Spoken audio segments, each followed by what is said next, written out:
The discussion for today will discuss. The discussion for today will focus on the assessment and the flexible learning The modalities, discussion for today particularly on will the idea discuss. of The discussion for today will focus on the assessment and the flexible learning the modalities. discussion.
Okay, so there were technical difficulties a while ago, but yeah, we're here. So let me start once again. Uh, so thank you very much for attending our webinar series for today. We specifically focus on the idea of assessment and flexible learning activities, as well as how to design an e-learning course. So I am Dr. Niño Naldoza from Philippine Normal University. I am currently the director of the Institute of Knowledge Management. Okay. So the discussion for today will focus on three topics. There will be three modules along the way. And if you have some questions, you are free to comment on the YouTube comment section so as we could answer it right after. So we are doing live stream right now via Zoom through the YouTube account of PCPD. So again, we thank you for attending the seminar. So yeah, let's start with the first topic. Let me share to you my screen.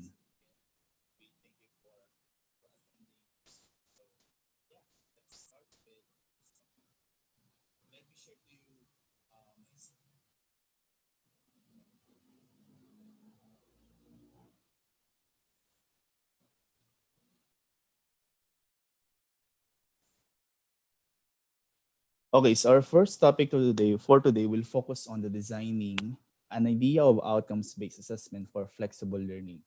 We learned that outcomes-based is directly focusing on competencies and standards. And due to the existing turnaround of the modalities on how to deliver courses or lessons in the basic education, or even in the whole education system. So there is a need for us to understand what would be our direction in addressing our OBE driven curriculum in terms of assessment.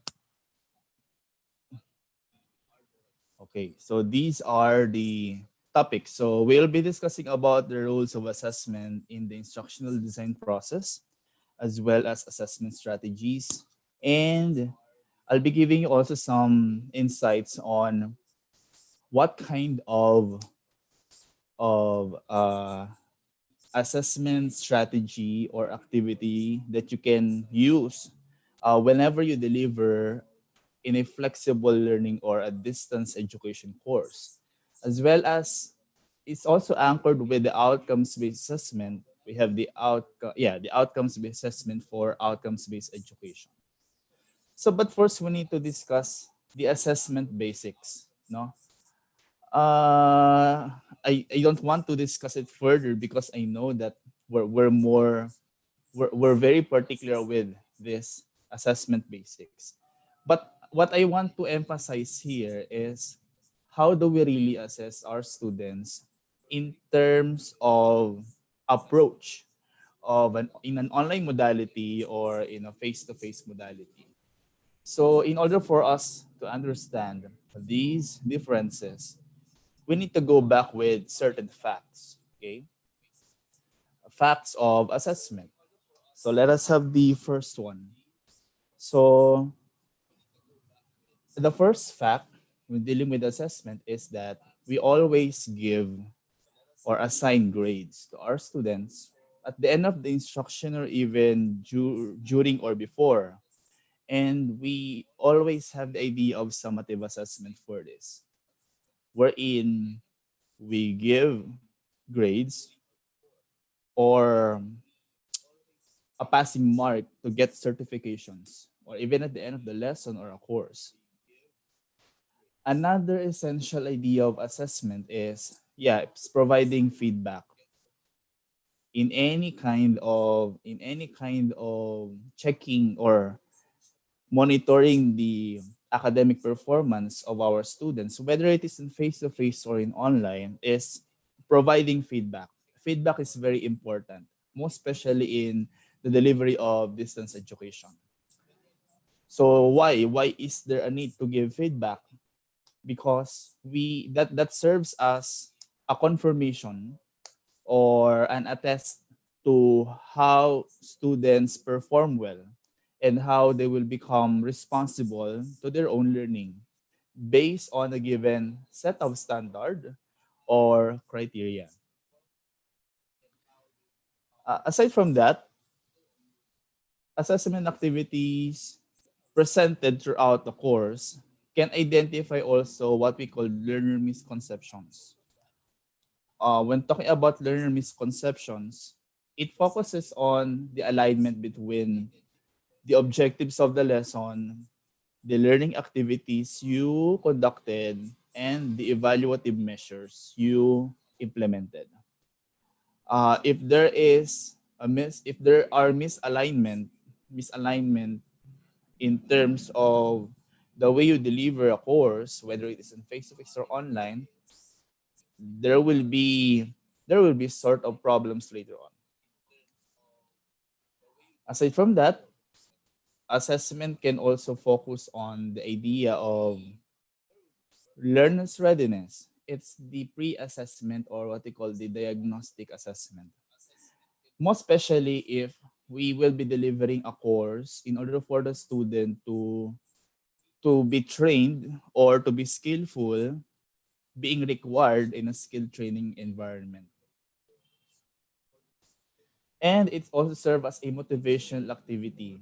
We we always say that whenever we give tests to our student, it is a matter of a risk or a challenge for the student to answer an exam. They may be terrorized by the way how we give the exam. Contrasting to this idea, wherein assessment can function as a motivational activity. How? When they pass a given exam or a given performance test, and when they are satisfied with what they have done or what they had achieved based on the based on the um, acquired competency or acquired level of standards by the student, so it will serve as a good motivation for them to continue. Okay. Now, those are some of the basics, no? Basic facts on assessment. But the focus of this topic will be on distance learning, flexible learning, and assessment. How can we really connect or integrate these terms? Now, remember that one of the way one of the ways on determining the level of achievement and quality of teaching is through testing or through assessment. That's how we can make judgment or decisions. With the idea of distance education, there is a need for us to understand that we're not heavily relied on paper and pencil examinations. Going digitized or going digital upon integration of ICT would be a great help for the teachers. That's why if you're attending webinars or trainings in terms of technology enhancement, for example, you attended a webinar on how to create Google Form, how to construct an online test, how to use an LMS, how to develop an ebook.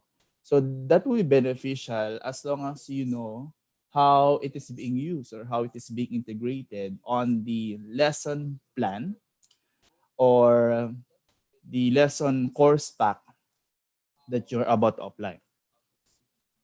It can also be discerned that in the teaching and learning context, the way how these evaluation measures are being offered in synchronous or asynchronous.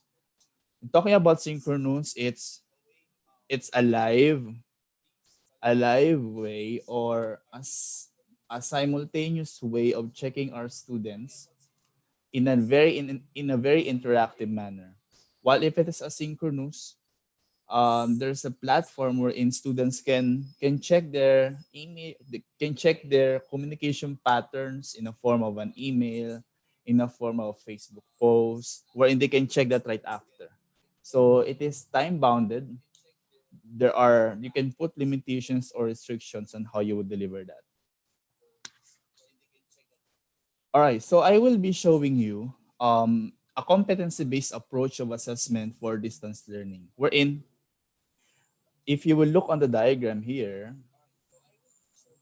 from the enhanced face-to-face learning, wherein you are physically present in the classroom and you will apply technology whenever you do instruction or whenever you create or you implement a lesson. Going through the diagram would be the blended learning approach, wherein there's a separation. It's not merely a total separation or physical separation, but you are doing what we call hybridization. That's the idea of combining a face-to-face class or an online class. Then going through the idea of full online, wherein there's no physical contact at all, but you are delivering your class in a learning management system. Then you're giving your instructions there. If you will be looking at the lower part of the diagram, we have here the digital technology, wherein the digital technology requirement increases as you go further on the advanced level of modality. So, ibig sabihin nito, mas tumataas yung requirement for teacher efficiency or technological efficiency as you go further into online delivery. Pero kapag nasa face-to-face learning delivery ka, you can go through with a simple way of applying technology. So it's not merely the idea of if you go to blended, you go high level. Because there's a requirement. There's always a requirement for you to do that based on the level of competency or based on the level of the requirements on the institution side and on the faculty side. Okay. Another framework here that I'll be showing you is this is the general framework in the program approach cited by or created by Julie Lynn Leroux, wherein she highlighted here the idea of the three major assessment types. We have here diagnostic assessment, the formative assessment, and the summative or the certification assessment. Looking at the different modalities, like if you are doing an enhanced face-to-face learning, a blended one, an online or a virtual classroom, there's always a need for the following competencies: the way you give your assessment task, the tools that you are using, tools can be, yeah, the paper and pencil types of exam, performance based, portfolio based, project based. If it is, the idea of ICT is very important. What kind of ICT tool you're going to use as you deliver your assessment task, and the level of interaction for your student.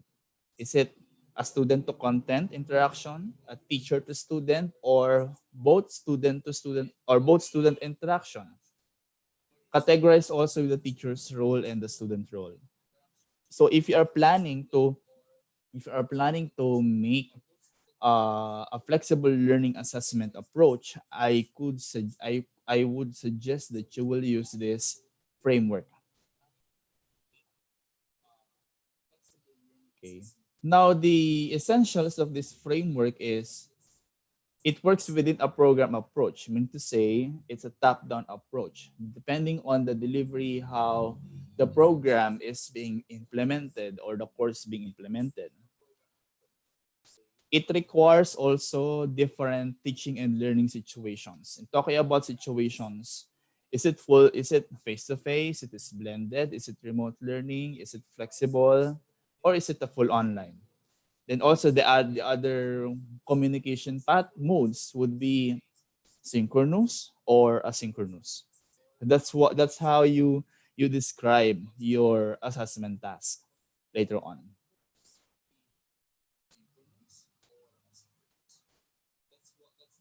Then task into account the different assessment intentions.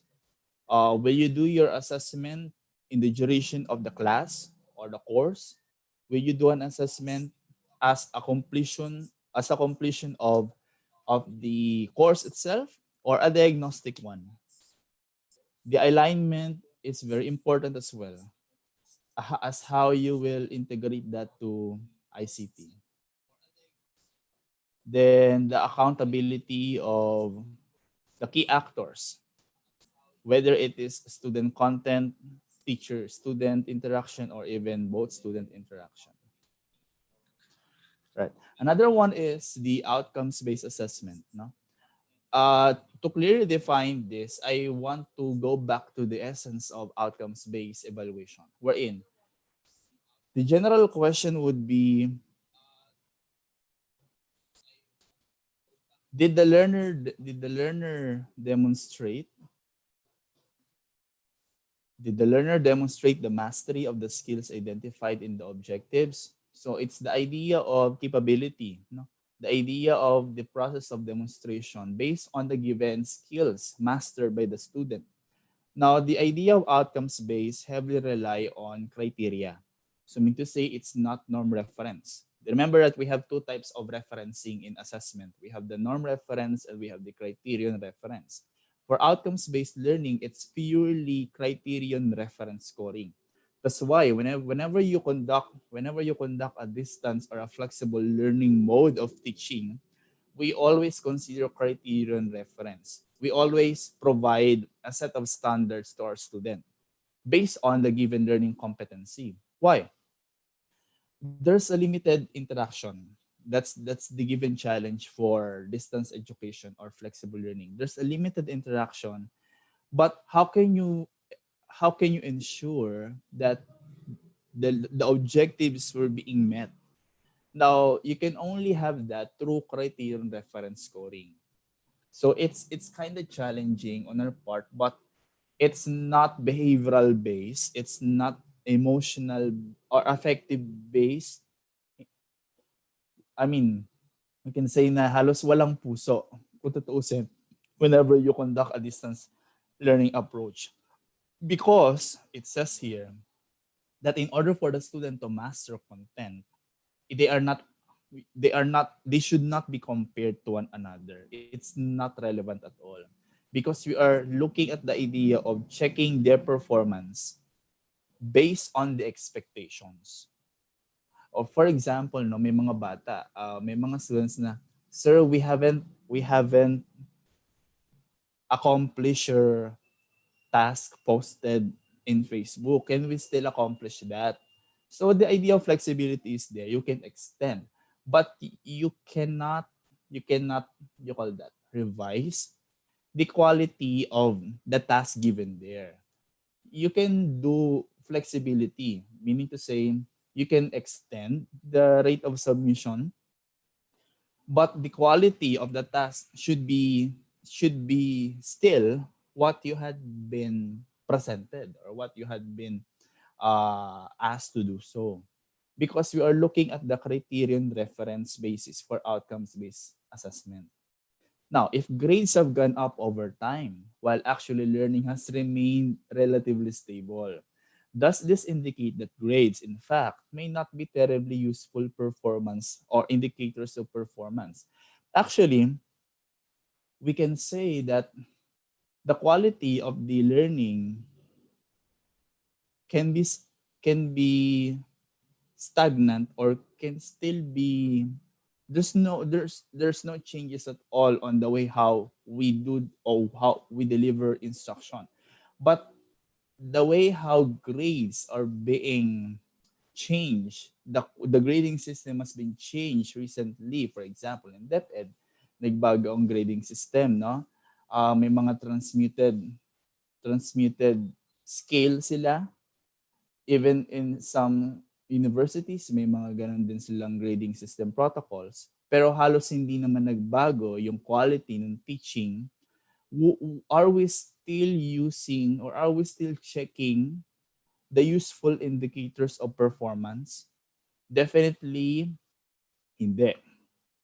Kasi meron tayong concern dito when it comes to the matching of the the enhanced learning or teaching process to the quality of the way how things or how competencies are being graded. Now, we can also say that one of the important features of outcomes-based assessment is the alignment. With dealing with alignment, there are three: addressing its synchronicity. First one is the learning objectives, another one is the assessment, and the third one is the instructional activities. They are they are interdependent to one another. That's why whenever you do a learning course, an e-learning course, you need to consider the essential learning competencies. That's why we have right now DepEd having the minimum learning competencies, I think. That was being released yesterday lang, that every teacher will follow and will consider whenever they do remote learning or flexible learning modality in DepEd. So hindi ganong kahirap magturo sa isang flexible learning environment as long as you know how to create a learning plan. Kasi as long as you are knowledgeable on how to match the objectives to the quality of activity and the way how it is being assessed, madali siyang i-deliver. Nagkakaroon lang tayo ng problem or concerns or challenges when it comes to the modality. How will you deliver? Is it in a modular base? Is it in a full online?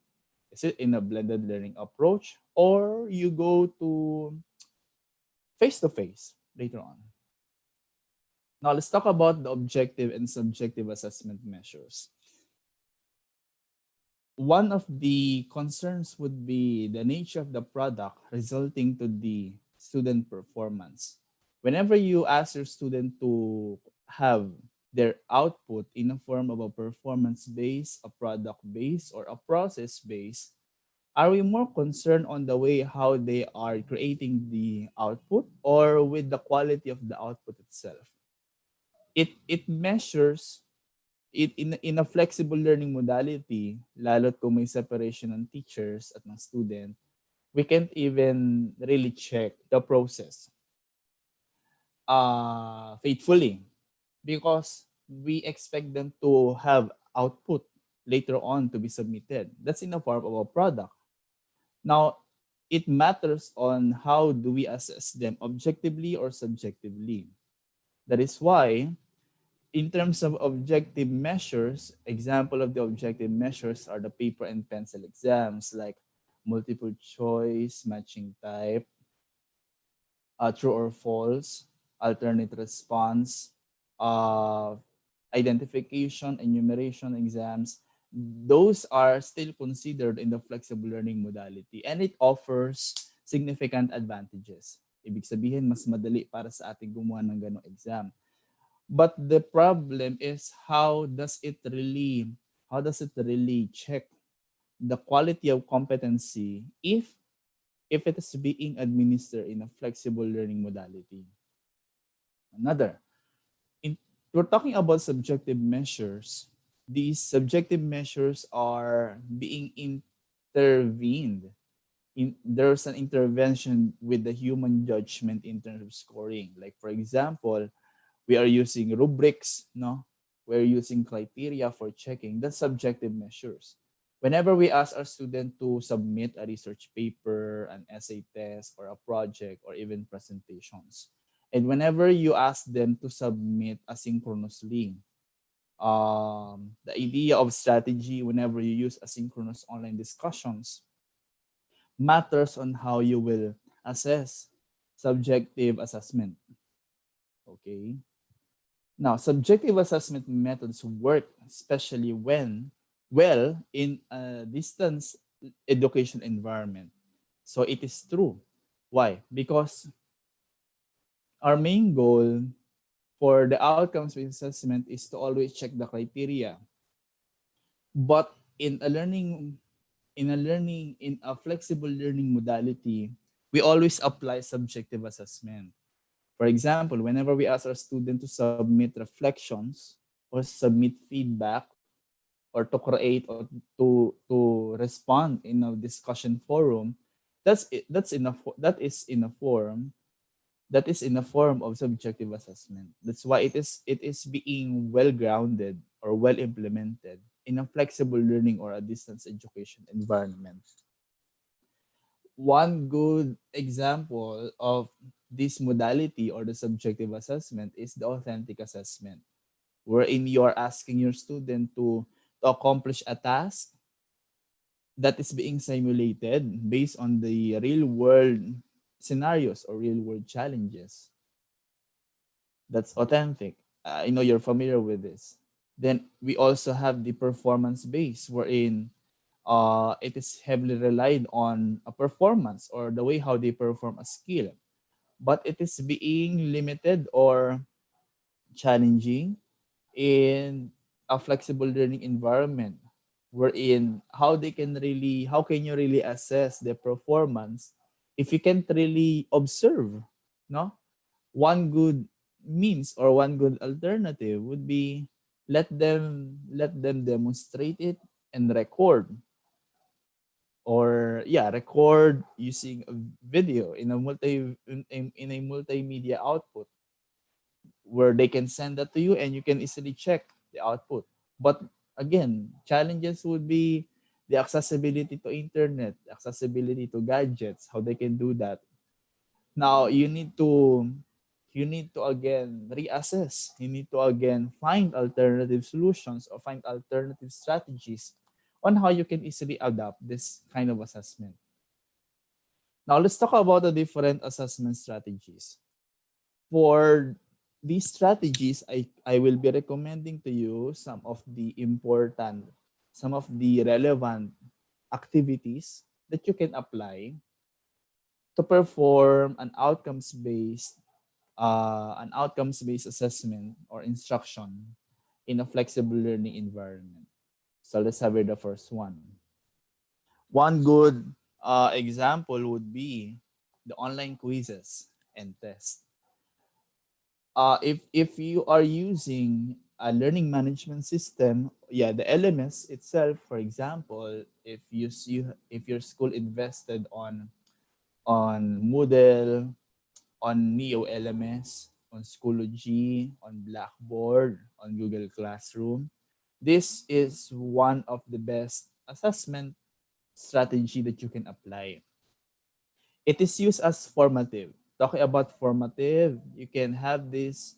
in the middle of the discussion, in the middle of an online discussion, and it can provide feedback right after because it's time bounded. For example, whenever you create an online quiz, it can easily generate a result. For example, you have Google Form, no? Karamihan ng mga teachers bago pa ma-explore yung idea ng elements, gumagamit ng mga online ng mga Google Forms to create their online test.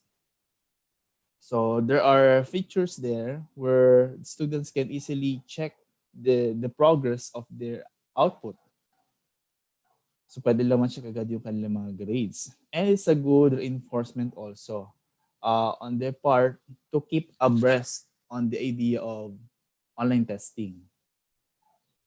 No, like for example, you can have your multiple choice exam in a form of an online quiz. You can also have a simple essay test, an online test using this one. If yeah, you just need to check whether the LMS or the learning management system of your institution is working because some of the LMS available right now requires investment from the institution. I mean to say, like for example, Moodle. Moodle is an open source learning management system. So pwede siyang i-acquire ng kahit anong universities. But the way how the LMS will be programmed or will be enhanced in order to fit on the need of the institution itself to adopt online learning or blended learning. So it's a matter of instructional designing and programming. So nasa part, hindi na siya trabaho talaga ng teacher, pero nasa trabaho siya ng mga instructional designers. Ayan. So mas madaling gawin ng online quiz if the method or the assessment method is in the form of objective based. If it's objective based, like multiple choice, true or false, matching type, okay, or identification. Another is asynchronous. Sorry, excuse me. Another is asynchronous communication.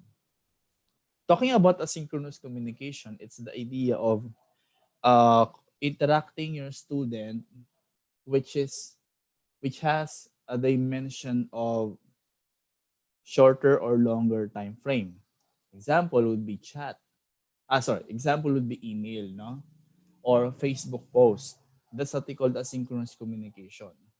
Ibig sabihin, pwedeng mong balikan yung message or yung communication measures na ginawa ng estudyante sa'yo at doon kayo pwede mag-communicate through series of responses.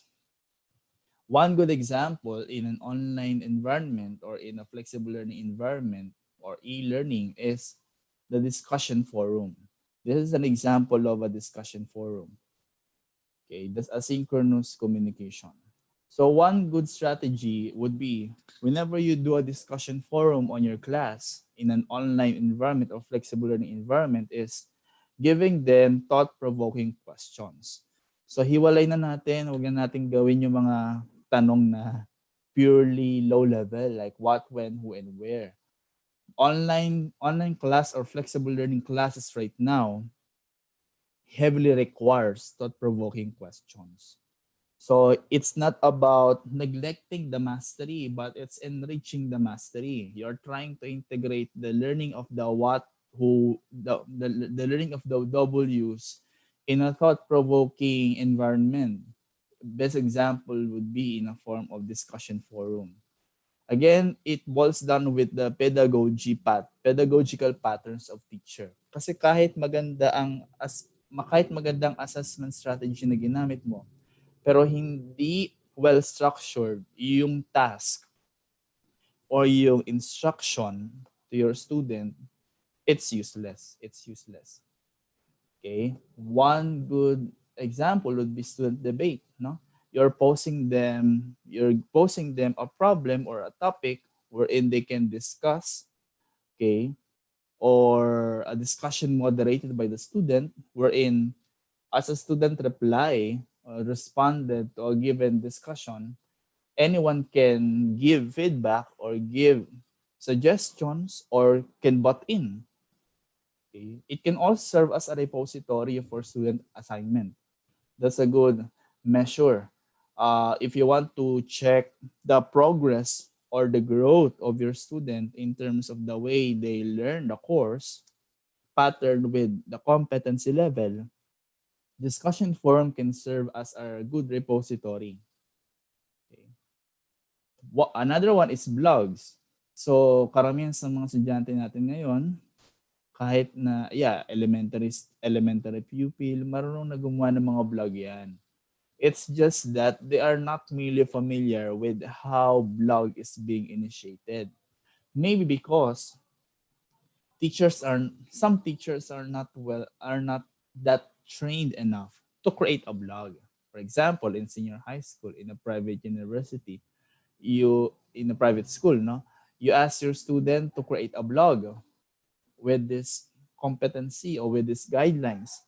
But how can you assure that they are really creating a blog if you yourself as a teacher haven't yet created a blog? So hindi ka pa talaga nakagawa ng blog ever since. That's why it's important whenever you give an activity, dapat si teacher muna, meron na siyang idea talaga kung paano gumawa ng activity na before he or she can impose or implement that in a given task. Most especially in our changing modality right now, the online modality, the flexible learning. Kasi I know na most of us are not yet knowledgeable kung paano i-deliver ang mga to. Even DepEd, even state universities are having hard time in planning modalities for learning. Pero kasi sa part natin as teachers, hindi naman kasi pwedeng hindi tayo marunong gumawa ng mga outputs na ipapagawa naman natin sa bata. At least meron tayong first hand kung paano siya gagawin. So as we can understand how it looks like, how it is being implemented, how it can be enriched, and how it can be revised later on.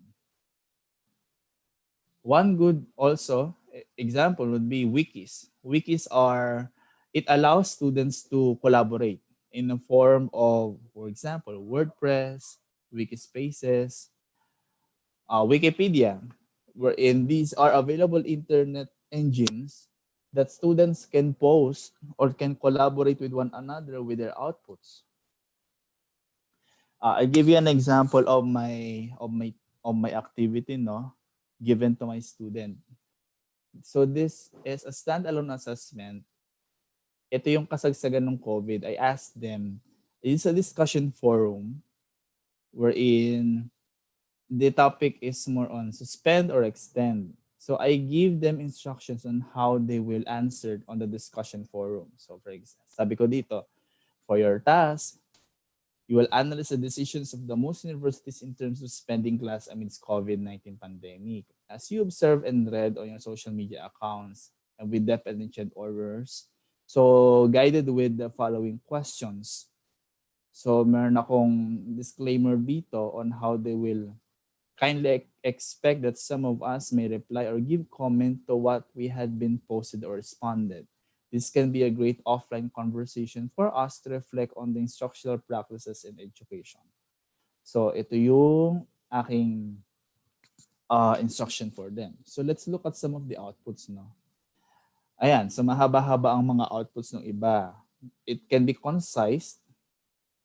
Merong iba naman na very specific with my question. Then iba ganito yung form na ginagawa nila. Ito yung sample ng mga submissions na ginawa nila. Dito ako magdedepende ngayon ng kanilang grading. It's asynchronous in a sense na meron akong deadline. Example, no? It started March 28, but the due is on May 30 pa. So, ang haba. So, pwede nilang balikan yung kanilang mga outputs. So, that's the kind of discussion forum that you may apply to your student. Yun nga lang, you need to give them an ample time to post the reflections based on the quality of questions that you are posting. You are giving in a particular task. Another one is the synchronous communication. For synchronous communication, there's a live interaction. There's a direct conversation with a person. So one good example, or the examples of the following would be live chat in the form of messenger chat, video conferencing, whenever you do online meetings in Zoom, in Google Meet, in Facebook Messenger, in Face Workplace by Facebook, no? Pwede nyo siyang gawin. Or phone conversations. So these are synchronous communication. Important capabilities for synchronous communication is the idea of immediacy, meaning to say, are they all available? Whenever they're available, are they ready in an online discussion or in a synchronous communication? Whenever you ask them to go in a Google Meet discussion, are they comprehending? Are they giving feedback? Kasi may mga iba dyan na, syempre, may hiyang mag-comment, magbigay ng kanyang suggestion or or magbigay ng kanyang discussion about the topic. So, how can you build a sense of immediacy? And how will the instructor facilitate the the way students are being grouped or the lessons being structured? Kasi in an online class, kapag nandiyan na sila lahat sa Zoom, yung delays, napaka-importante nun. Dapat walang masyadong delay. At the same time, you are well prepared whenever you conduct a lesson. That's one of the challenging part of delivering an online class or delivering an online or a distance education. The idea of communication synchronously. Merong ibang mga student na wala ring internet connection. So, how can you monitor their performance? How can you check their progress, no? That's one of the main issue right now for synchronous communication. Another one is portfolio. For portfolio, not all teachers are doing this. Kasi usually kapag e-portfolio or electronic portfolio, it requires electronic outputs that can be arranged or organized in a learning management system. That's the idea of e-portfolio. Kasi kapag nasa face-to-face classroom tayo, you do portfolios, it's just a simple collection, no? Simple collection of the evidences. Pwedeng i-compile yan, pwedeng i-organize sa kung saan mang may area tayo. Pero sa idea ng distance learning or flexible learning, iba ang konteksto niya. For example, on the first level of the portfolio making, so you have here, for example, collection of photos, images, or the copy of ebooks, presentations converted into a video or PDF, even the documents converted to PDF. So that's the way how you will collect the outputs of your student.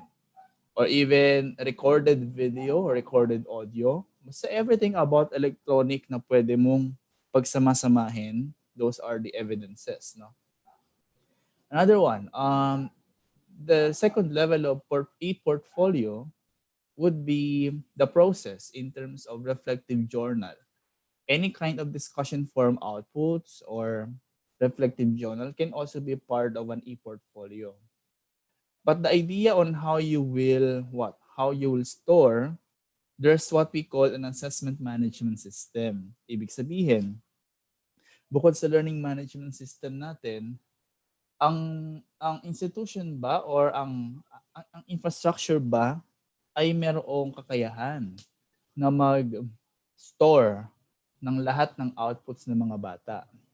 Medyo mahirap 'yan kasi in a distance learning modality, the way you save or the way you store data or information or evidences there must be a good server or a good cloud computing server na pwedeng paglagakan ng lahat ng mga evidences ng e-portfolio.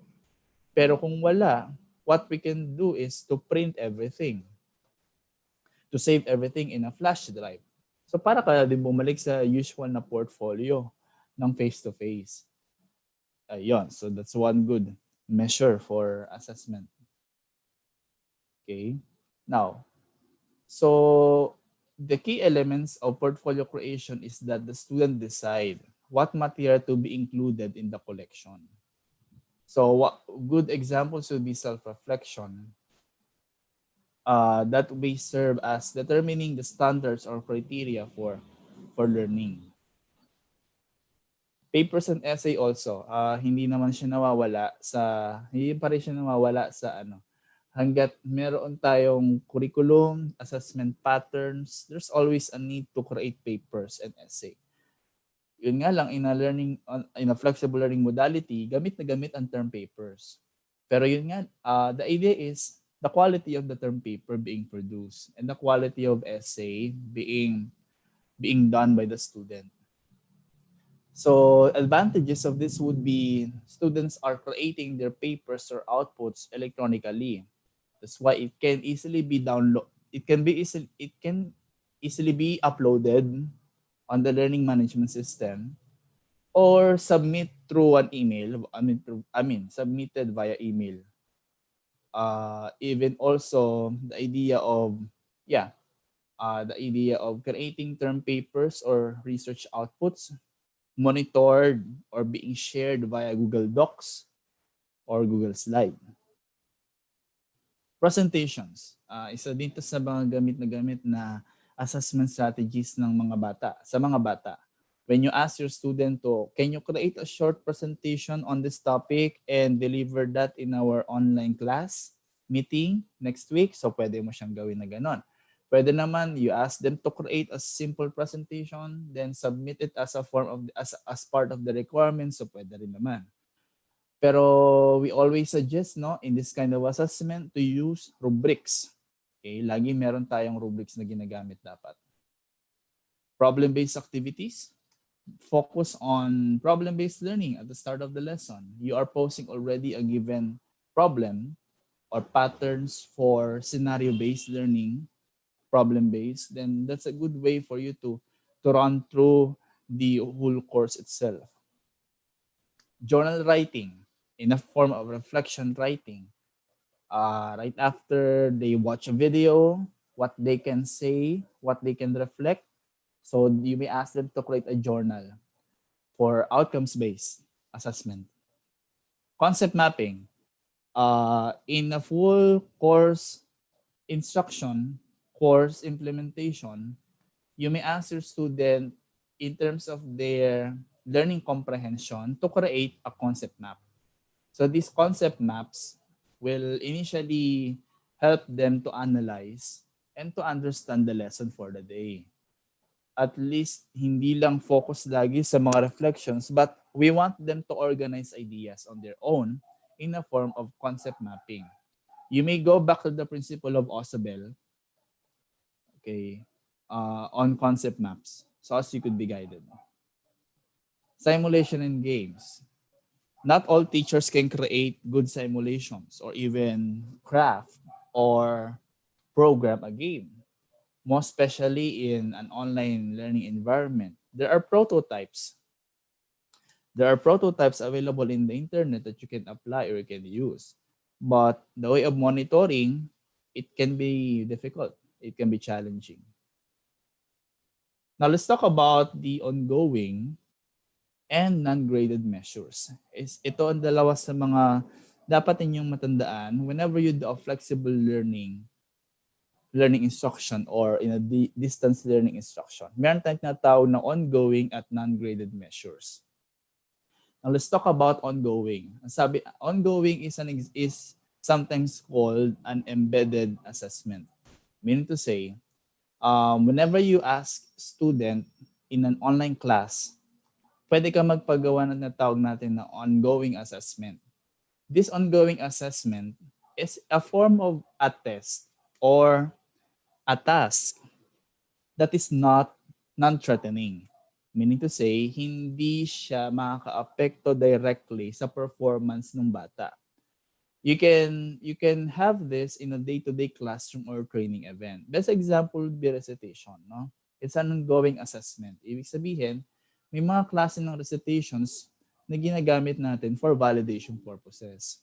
Pero hindi naman siya necessary na main requirement in order for the student to get good grades in the course. So these are ongoing. Mean to say, um, sa pwede kasing hindi mo siya i-reflect doon sa mismong klase, sa mismong lesson plan or course plan. It's just that in the middle of the discussion, you are checking validations. You're trying to get validation through a question, through a task. And that's what we call an ongoing assessment. Now, the other one is the non-graded. Most of the assessment patterns in flexible learning applies what we call the non-graded assessment. For the non-graded assessment, it measures for part of the course, alleviates much of the strain of assigning course to massive amounts of student work. Yan. So, one good tip, no, when in a flexible learning environment, hindi mahalaga na napakarami kang hindi dapat marami ang pinapagawa mong requirements. Actually, hindi rin naman kailangan na week by week merong output ang bata. Kasi you are doing an alternative modality of instruction that is fit on your student. Now, if you will require them to submit an output every week, it can be exhausting. Kasi if you look on the face-to-face instruction naman, usually naman sa face-to-face, di ba, if you meet them twice a week, hindi ka naman every meeting nagbibigay ng activity o ng task o ng exam. So, ganun din siya sa face sa mismong sa distance learning or sa flexible learning. As much as possible, for example, in a 12-week course, pwede ka nga magbigay lang ng dalawang major activities. Then yung quizzes mo doon, pwedeng kahit dalawa o tatlo lang. Kasi ang mahalaga naman doon ay yung, yung virtual interaction, yung the way how you design the learning plan, no? That is different from the usual face-to-face. Sinasabi ng ilan na, madali lang naman gumawa ng online class kasi kung ano yung nasa face-to-face, yun din yung ilalagay mo sa online class. Actually, it's a misconception. Mahirap siyang gawin. Lalo't kung napaka-stringent nung competencies na nire-require ng face-to-face na hindi kayang i-deliver sa online class, sa isang flexible learning class. Halimbawa, paano kung walang internet yung bata tapos kailangan niya na matapos yung course pero ang tanging resources na meron lang siya ay printed materials o yung modules, no? Ibig sabihin, kailangan mong baguhin o kailangan mong i-realign yung lesson objectives na nakapalood sa module. Kasi hindi siya mag-fit sa form ng homeschooling or ng modular-based learning. Kaya we are doing what we call non-graded measures or non-graded assessment. How ample, how will you dedicate ample time, ample measures in checking non-graded assessment. Now, another one is the idea of flexibility. Course structures, including the timing of assessment deadlines, can often be flexed without negative consequences.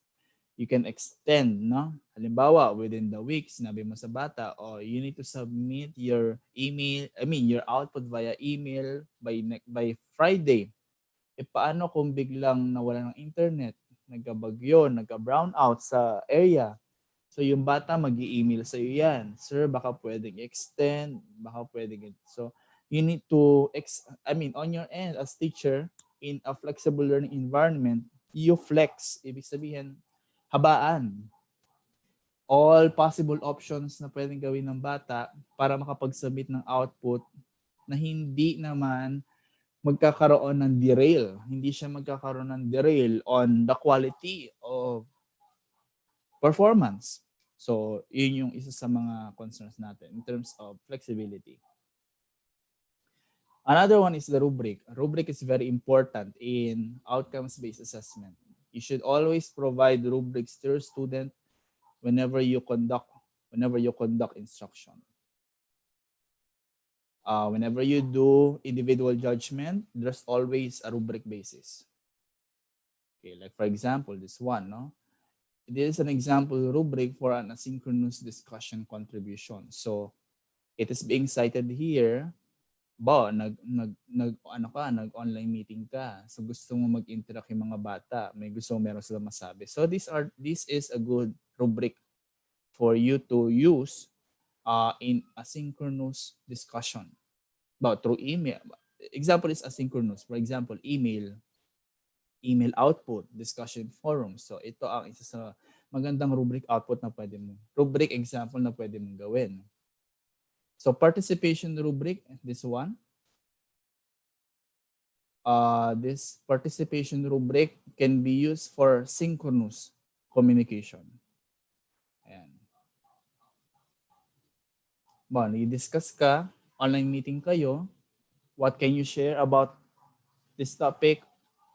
Can you give some insights or reflection? So this is a good rubric pattern. Pero the question is, will you be able to assess them one by one, real time? Yung kasi ang concern dun eh. Mahirap, it's a challenge for synchronous learning kasi hindi lahat kaya mong ma-check in one sitting. Lalo't kung naka-online class ka. Unless you record, no? Pag na-record mo yan, no problem. Madali mo siya magagawa kung yan ay naka-record.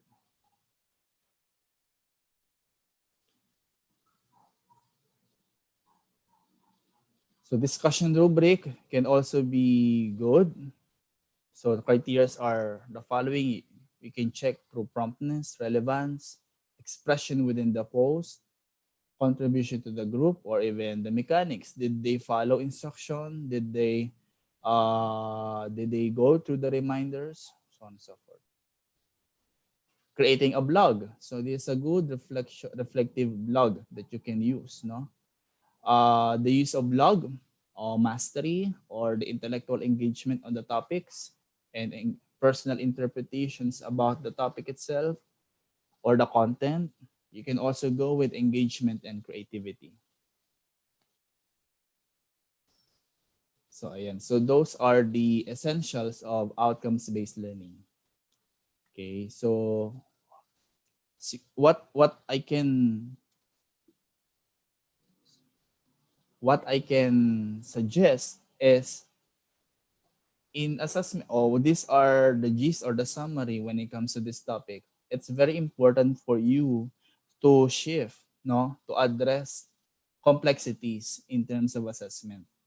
Yeah, given the fact that paper and pencil assessment are still useful, totoo naman, in a flexible learning or in distance learning modality.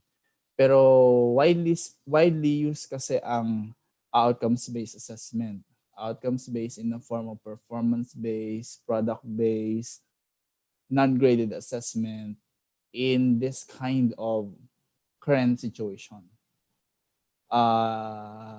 One good manifestation also, or one good insights would be whenever we give exam, it should not be overflowing. Meaning to say, hindi dapat sobrang dami. Example, in a quarter, how many requirements will you include on the course or in the subject area or the subject matter?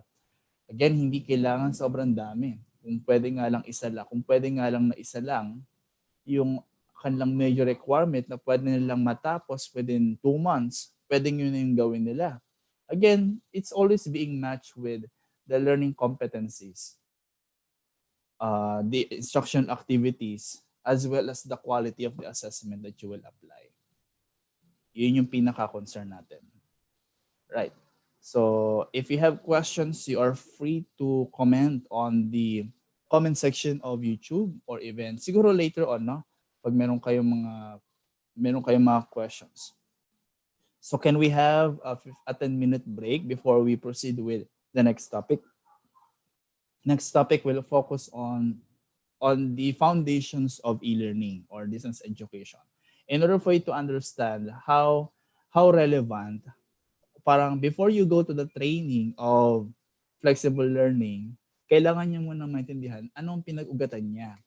Kasi hangga't hindi natin siya naiintindihan, hindi tayo magkakaroon ng perspective. Why do we need to conduct online class? Why do we need to have e-learning approach? Ba't kailangan natin mag-blended? Ba't kailangan natin mag-remote learning? Ba't kailangan natin mag-full online?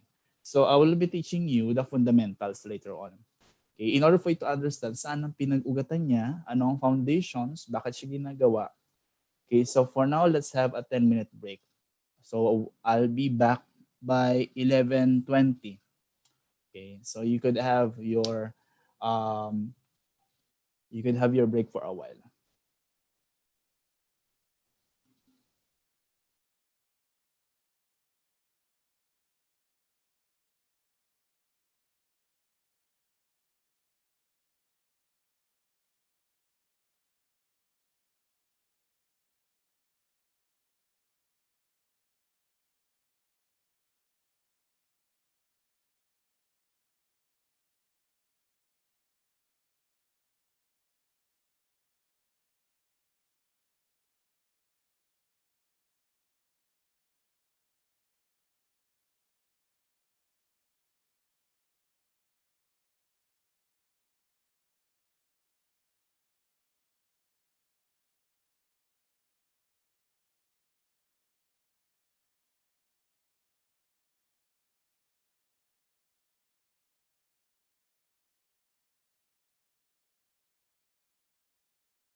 All right, so we're back.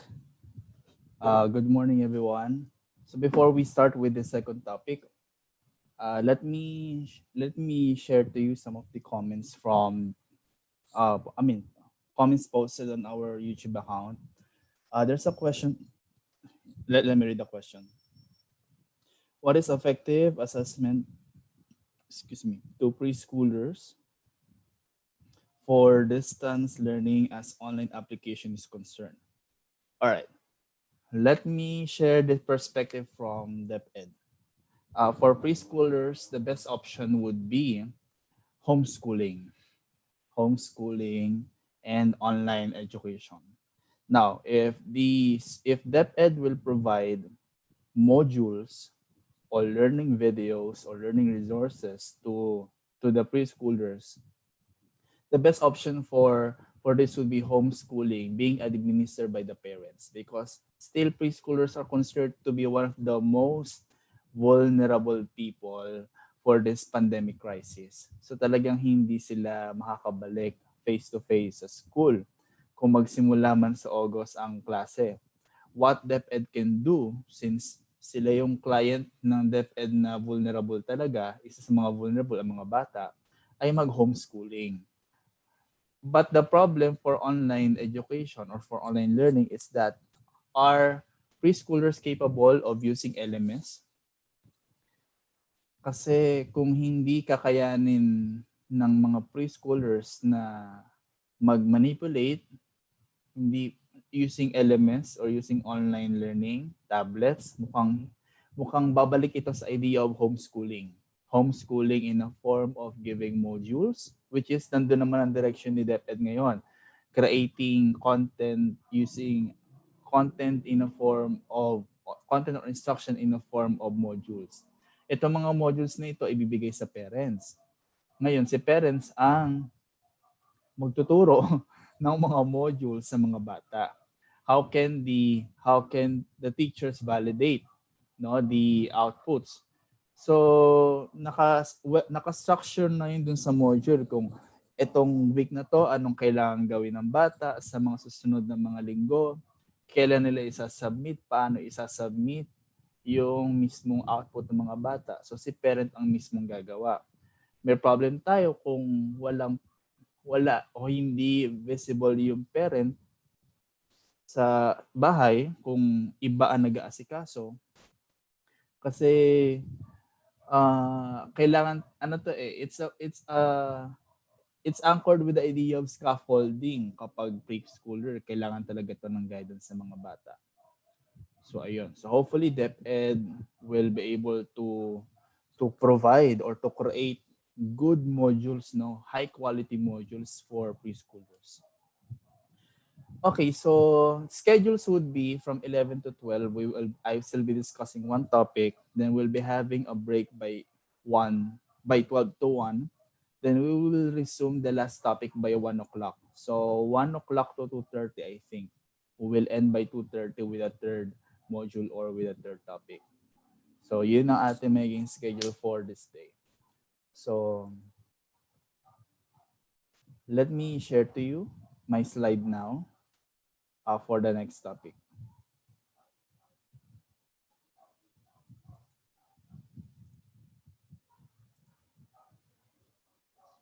So this time around, we will be discussing the e-learning basics or the e-learning methodologies, the foundations and whys.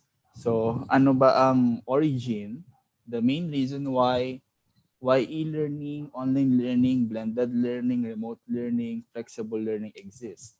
So you will learn in this topic the basics or the general perspective for the remote and flexible learning as well as e-learning. So these are the topics. I will be defining distance education from the theories, foundations, and the perspective, as well as the whys of the e-learning. What are the approaches, the components, the qualities, and the models for e-learning, as well as what are the general requirements to develop an e-learning course. Okay, so let's start. So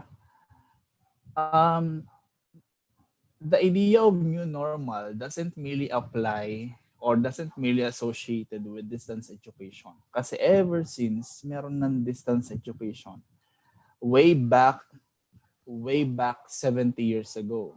So matagal na siya. So yun nga lang, in the Philippines, it's not merely well practiced at all because of limited infrastructures and limited information about distance education. Hindi man ibig sabihin na when you do distance education, you are physically separated lang. Pero marami siyang means of modalities.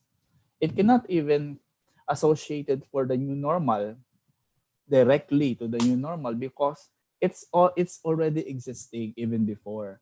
Siguro mas naging maingay lang yung kanyang need o yung clamor ngayon dahil meron tayong pandemic.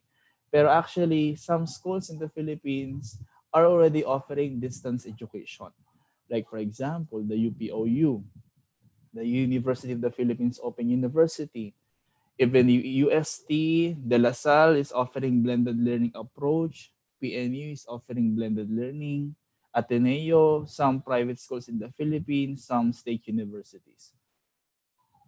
So, yon.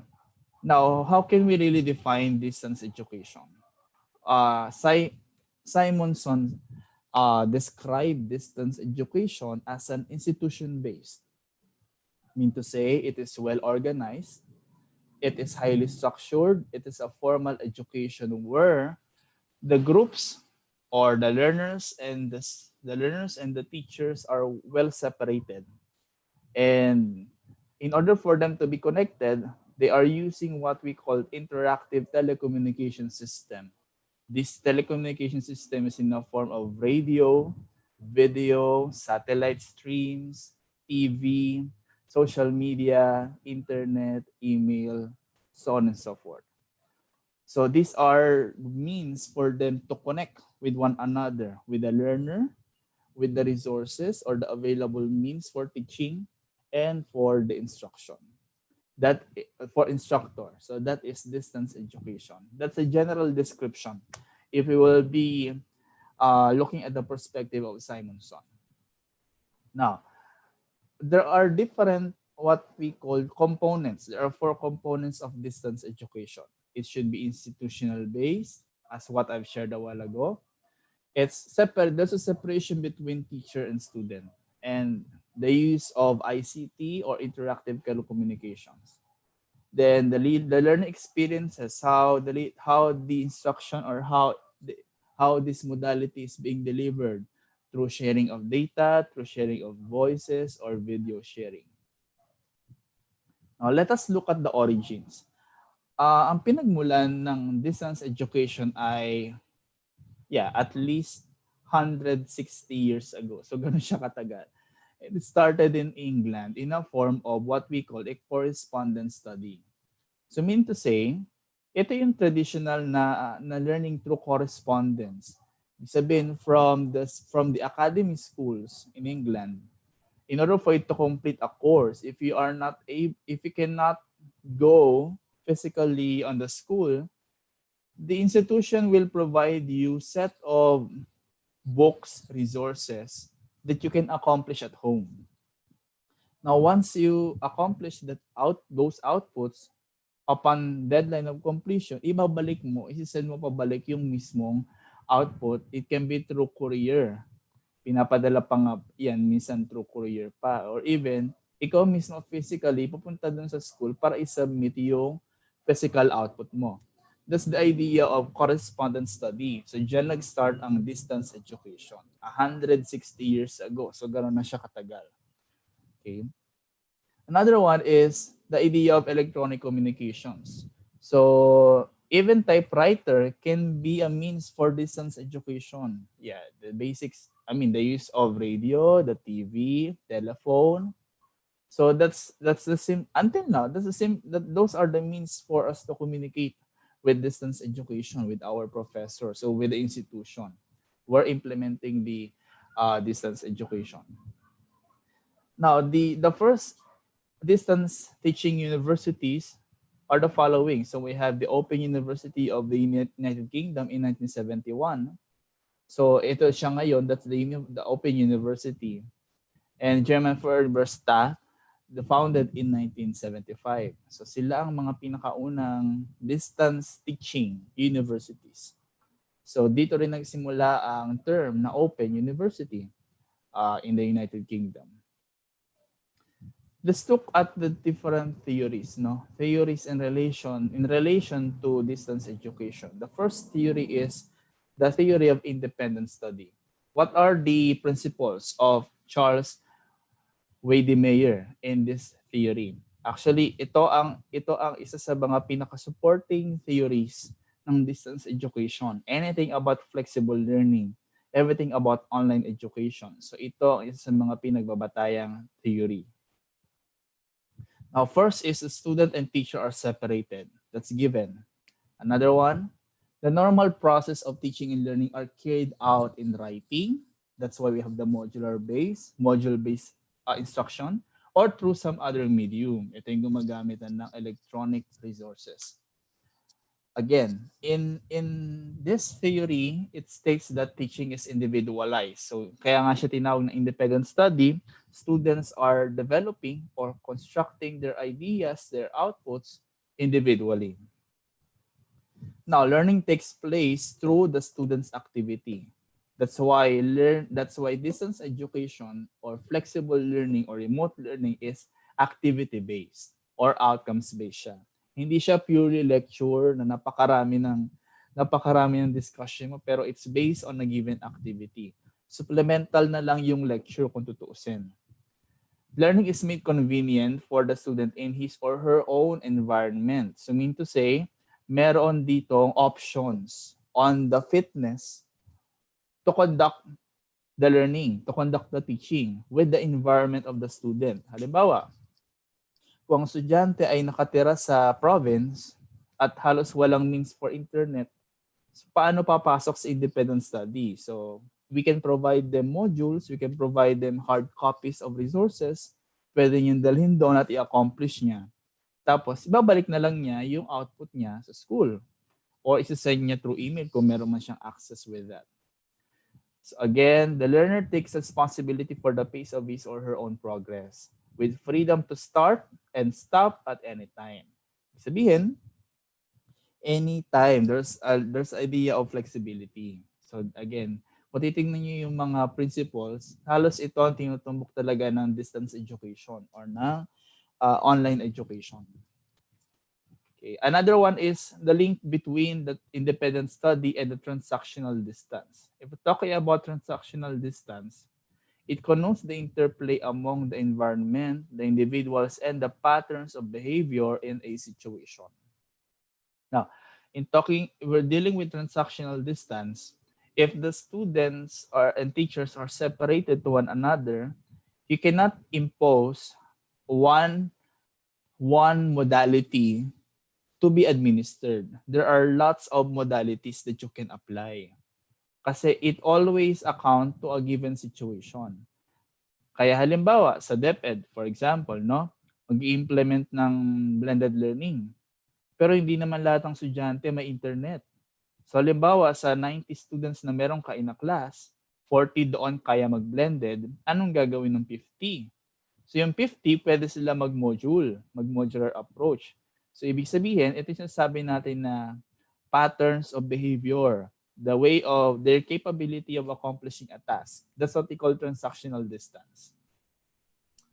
Now, it is also accounted to a typology of all educational programs having the distinguished characteristic of separation of teacher and learner. Again, the capability of student. Can they go full online? They can go partially online. That's what we call blended. Or they can go into remote learning. Modular-based ba sila?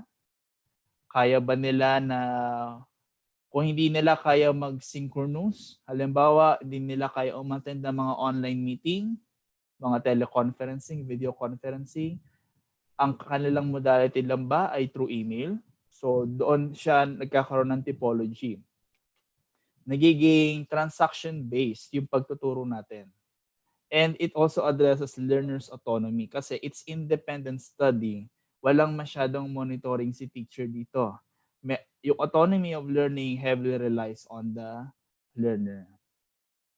Another theory is from Otto Peters. That's a theory of industrialization of teaching. It says here that the development of distance study courses is just as important as the preparatory work. So meaning to say that whenever you do an instruction, there's always a pattern of there's always a pattern of work labor. So doon siya nagiging organized and structured. Kasi meron siyang planning and organization. In a sense that the teaching process is largely objectified.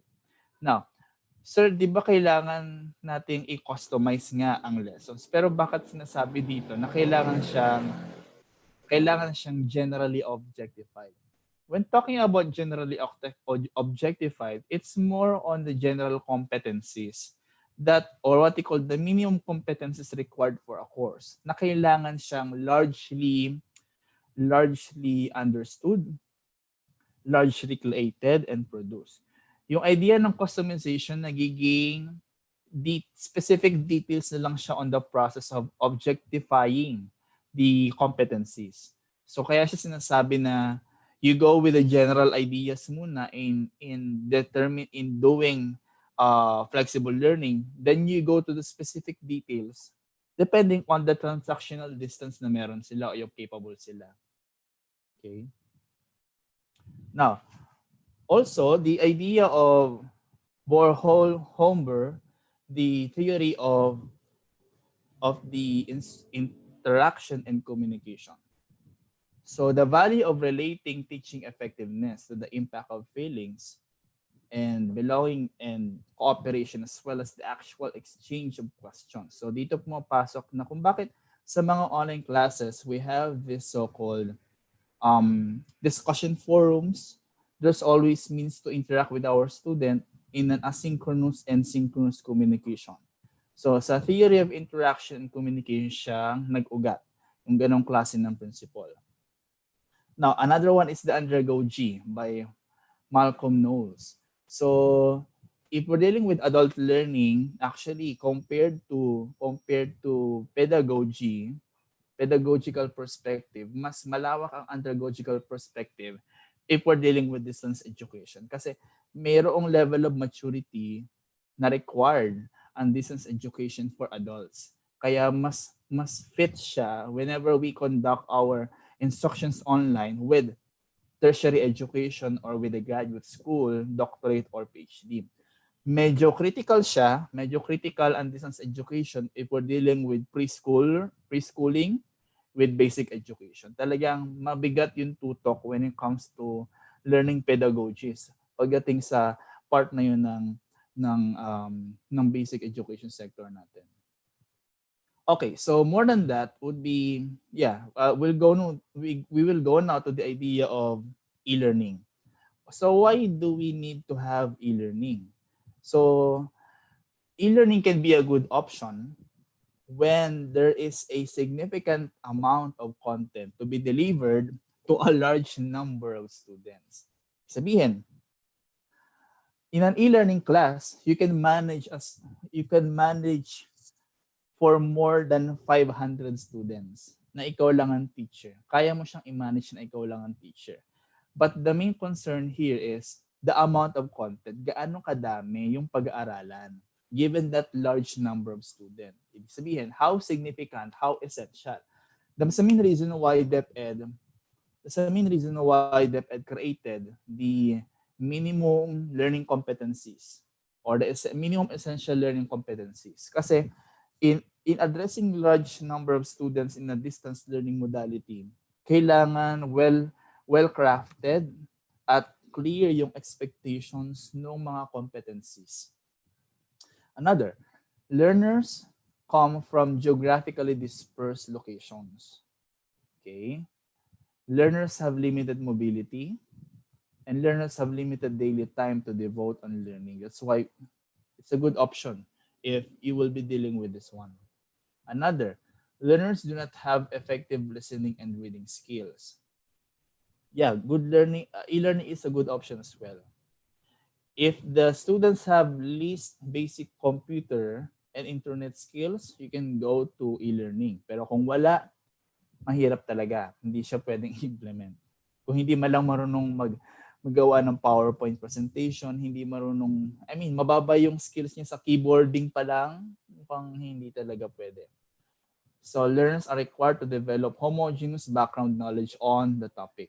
Homogeneous or general knowledge about the topic that you're going to deliver. Kaya mahirap kapag nag-e-learning ka with the new topic, new knowledge. Kasi maraming essentials na kailangan pag-aralan. First is the learning of the new knowledge. Second one is the learning of the technology requirement. Third is the learning of the modality on how the teacher will deliver the course or how the instructor will deliver the course. Now, another one is learners are highly motivated to learn and appreciate according to their own pace. So distance education is heavily relied on self-paced learning. That's why it's very important that students are capable, that they are capable of doing an e-learning course. If they're not, then magkakaroon tayo ng problema kasi we need to train them, to inform them or to equip them first on how to deal with e-learning before we conduct the e-learning itself. Aside from that, content must be reused for different learners group in the future. So it's a general course that can be implemented for next set of students. So that's the idea of e-learning.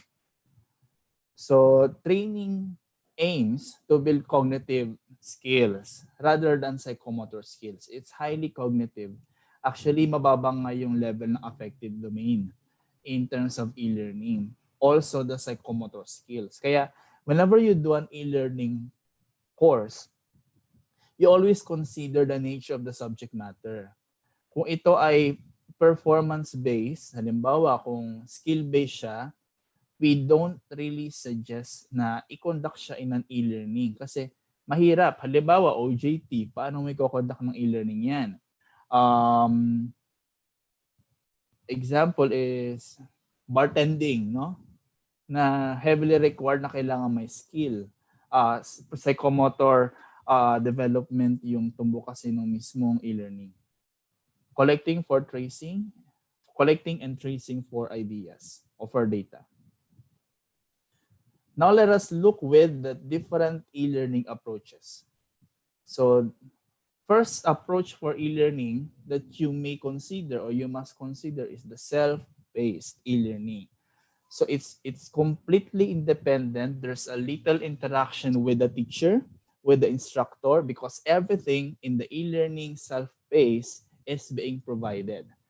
Mean to say, all resources, all activities, assessments are being intact or being included in the course pack or in the course modality. So the student is free to learn at own pace and to define personal learning paths. The content is developed according to the set of learning objectives, and it can be delivered using different media elements. Okay. Aside from that, we have here the other form of e-learning is the instructor-led and facilitated e-learning. It's considered to be linear in a sense that the elements of content and activities are organized in a chronological manner. So it is being led or facilitated by an instructor through an online learning platform. Or online learning platform would be learning management system, can be Google Classroom, it can be the idea of content management systems.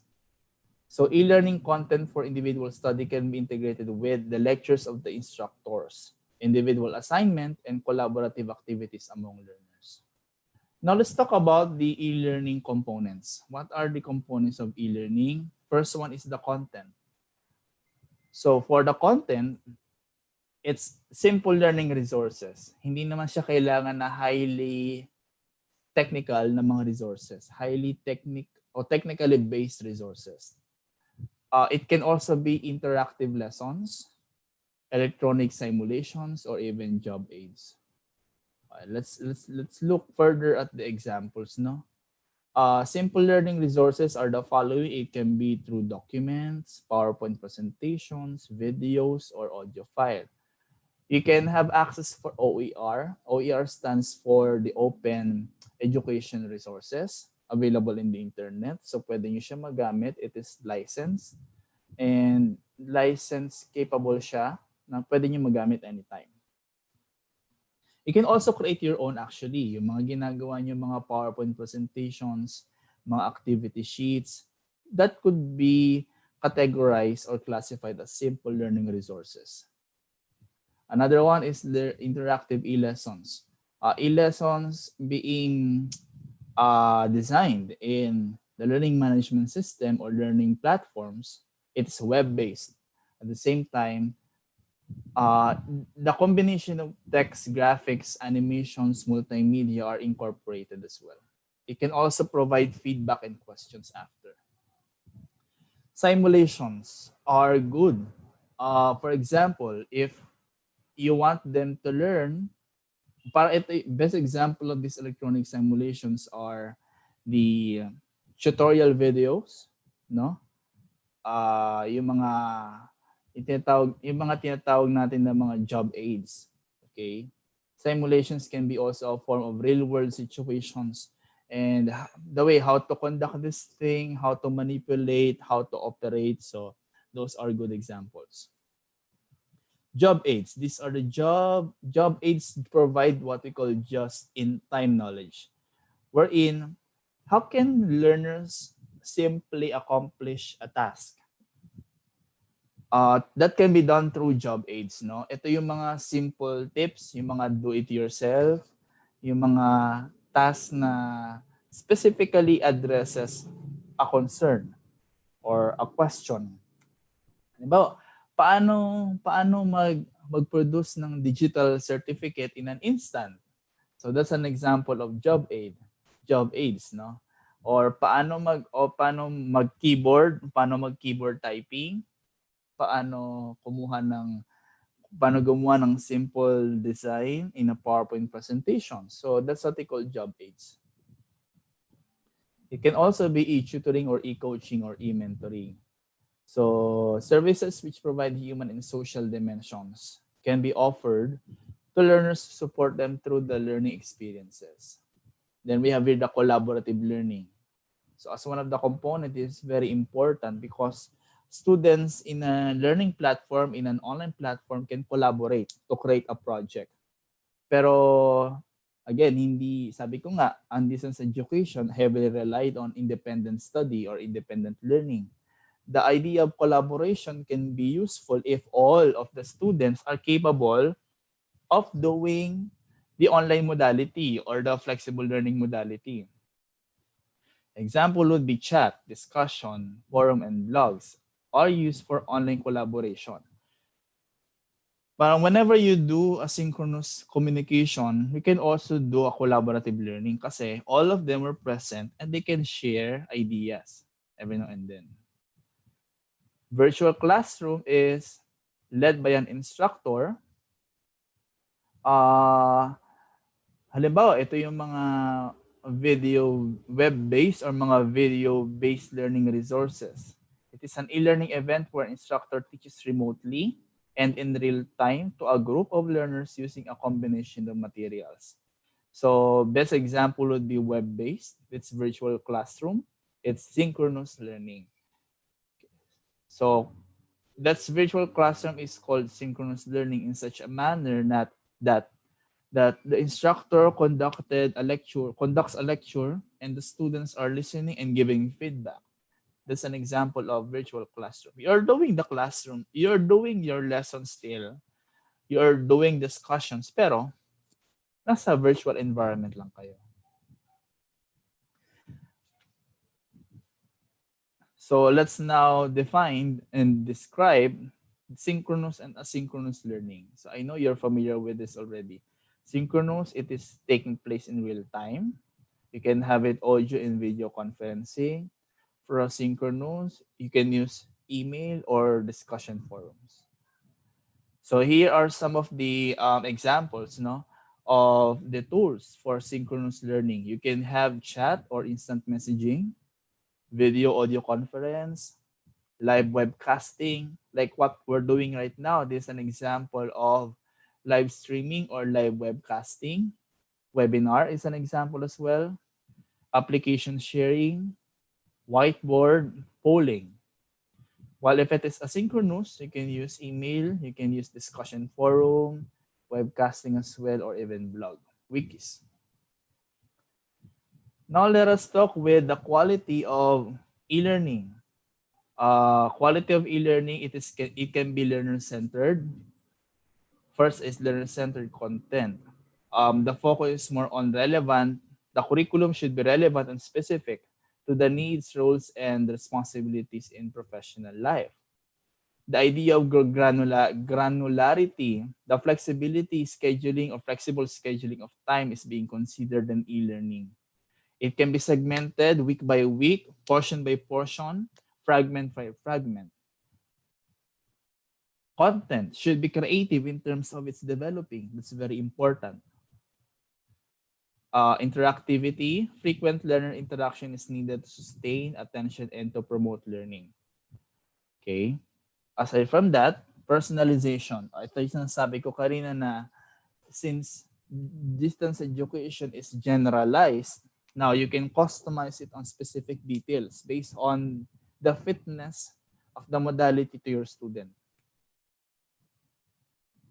Let's talk about blended learning. No? For blended learning, it comes from different training media.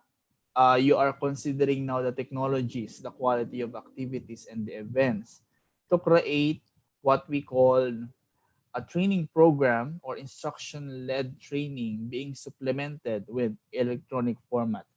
Example, nag-discuss ka sa loob ng class and then gumamit ka ng video for enriching your lessons. So that's an example of blended learning.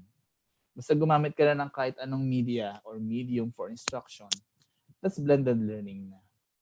So, pwede naman na next week mag-online kayo, then this week face-to-face. So that's blended learning pa rin. So there are two models of blended learning. It can be a program flow, it can be a core and spoke model. So pag program flow, it's a linear sequential order wherein students have deadlines to accomplish, okay, but the activities are being conducted online. So it's program flow. Parang it's highly structured in an online platform na you need to submit this activity on a given schedule. That's program flow. If it's core and spoke model, it provides a set. The idea of e-learning and face-to-face, and the materials are optional to use and it's not scheduled to accomplish. Okay, meron siyang malaking level ng flexibility. No, kaya when you decide kung anong klaseng model lang i-adapt nyo, is it the program flow or the core and spoke model depending on the need. Okay. So for example, in a pre-class event, you may conduct it online. Then the first meeting or the second meeting would be face-to-face classes. So pwede mo siyang gawin na ganun. Meron namang iba, you start with a face-to-face class, then you end up with independent activities through online. Parang you give first instructions face-to-face, then sa mga susunod na mga meetings na, online na siya. Online na yung modality na gagawin ninyo. Meron namang iba, you assess them online, then you conduct face-to-face classes. After nun, the exam or the post-assessment can be done also online. Yan. So why is there a need for us to develop an e-learning course? More than attending training muna sa paggawa, pero we need first to develop a course. Paano natin muna gagawin ang course? O how can we develop a plan? So, these are the things that you need to provide, no? First one is the activity. So it is a manner of good design and planning. It's very crucial in the development of e-learning course. So the way you use a material, the design and development of the material, it can be self-contained, and you can also use the activities in a multiple times. Ibig sabihin kahit kailan, because it's general. I mean to say it can cater every learner. Pero nagiging specific siya later on pagdating sa modality. Kaya hindi ganun kalaki yung adjustment na ginagawa natin kapag nasa e-learning modality ka. Now, instructional designing is very important. Not all teachers can be considered as an instructional designer, because some teachers can be a content provider but not an instructional designer. So minsan hindi natin ito trabaho. Meron talaga mga taong gumagawa to design the instruction being provided by the subject matter expert. So tayo, teacher, we are subject matter expert. Pero hindi lahat sa atin, hindi lahat ng teachers ay kaya ang mag-design ng kanilang sariling instruction. So if you will look into the model for e-learning, we always use the AD model. I know you're familiar with this. Kapag gumagawa ng instructional designs, gumagawa ng mga course content, so we always use the AD model. It starts with the analysis, the design, the development, the implementation, and the evaluation.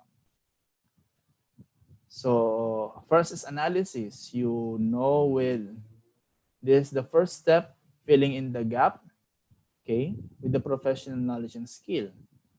So there's a need for you to know your target audience.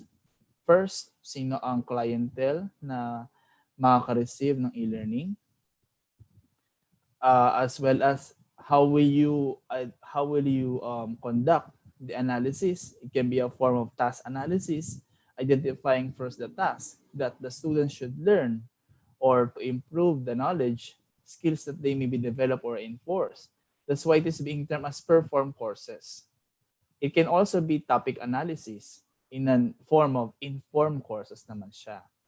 It is heavily relied on the course content. Yung course mismo, yung laman. Pero sa task analysis, mas concern siya doon sa competency. So, in terms of design, the idea of formulating the objectives of the lesson, as well as sequencing, and the way how you select the instructions or the instructional media, the evaluation, and the delivery strategy.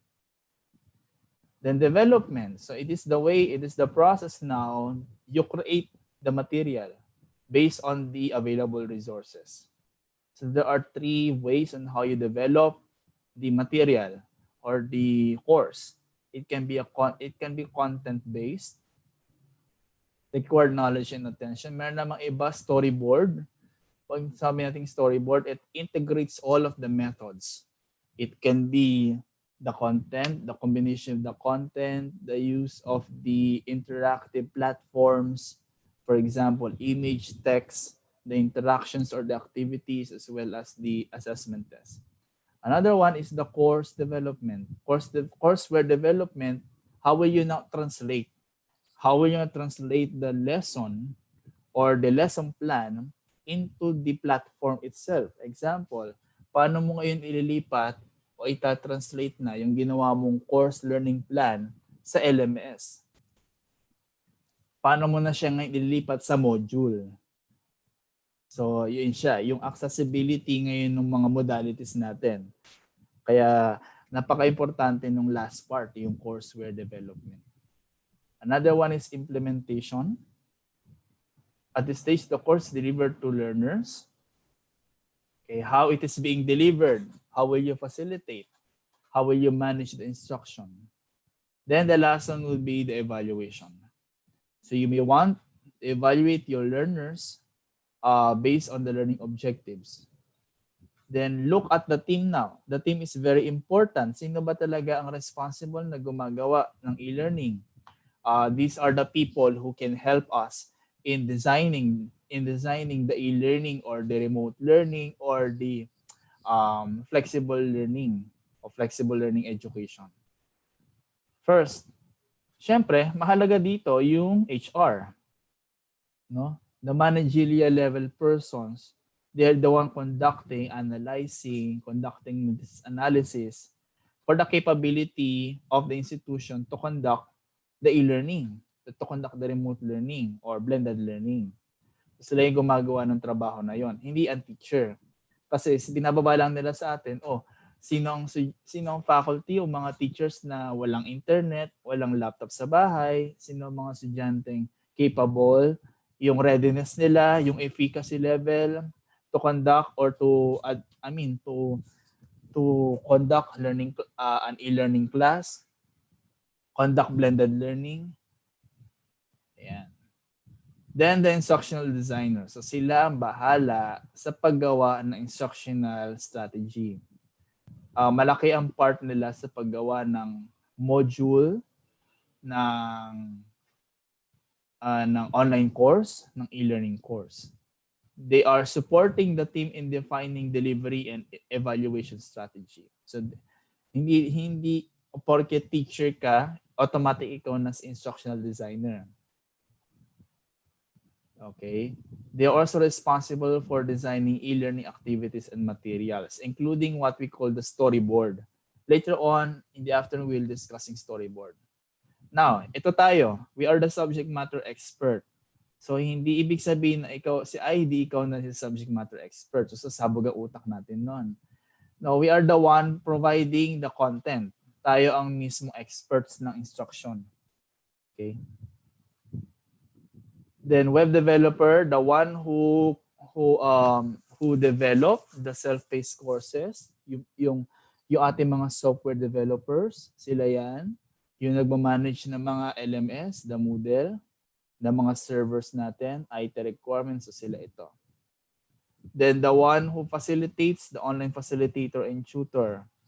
Again, sa online learning, hindi ibig sabihin na kung ikaw si subject matter expert, ikaw yung content, ikaw yung nag-provide ng content sa learning course, ikaw din si facilitator. So, hindi.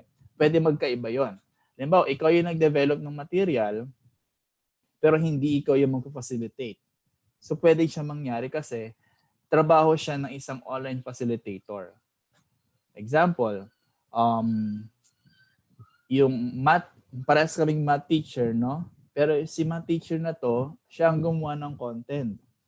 At merong ibang math teacher na nag-provide ng content. Pero ako, pwede akong mag-facilitate nung lesson na ginawa nila as an online facilitator.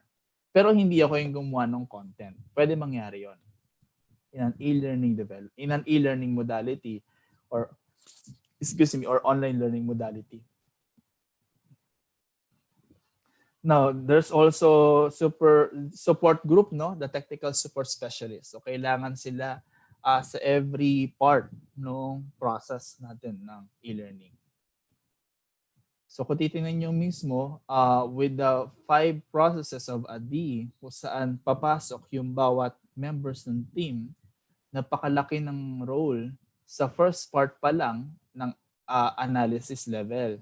Kasi ang responsible sa analysis level ay yung subject matter expert and the instructional designer. In terms of development and implementation, so malaki na yung responsibility ng mga web developers natin. Even the tutor on the implementation side. Again, if your institution wants to adopt this kind of process in managing your online courses or online learning, I would encourage you to use this kasi malaki ang matutulong nito sa process ng development ng remote learning and flexible learning. Then also the technology. Siyempre hindi naman magpa-prosper ang process na to kung wala ka namang technology. So ito na yung pag-procure, yung paggamit ng mga Moodle services to deliver e-learning. Mahirap kasi mag-deliver ng e-learning kung wala ka naman technology. Napakaraming available na mga technologies, open access, it can be purchased as well if the institution has its own mechanism to purchase. So those are the essentials of e-learning and the foundations of distance education. Okay. So we will resume our discussion later by 1 o'clock. I will teach you na later how to design an e-learning course. Specific tayo doon sa paggawa na. I'll be showing you some perspectives later kung paano siya pwede i-deliver. At the same time, you can also comment, no? Kasi syempre, and by the way, hindi ko kayo tuturuan kung paano gumawa ng ebook, kung paano gumawa ng presentation. Kasi you can do that right after this, like, right after what we will be discussing later on. Kasi kailangan ko muna kayong mabigyan ng perspective in terms of creating, designing a course, no? Sa perspective ng isang guro. So, yun. So, I hope you learn a lot on the first two topics. So, we will resume later by 1 o'clock in the afternoon with the third and the last topic.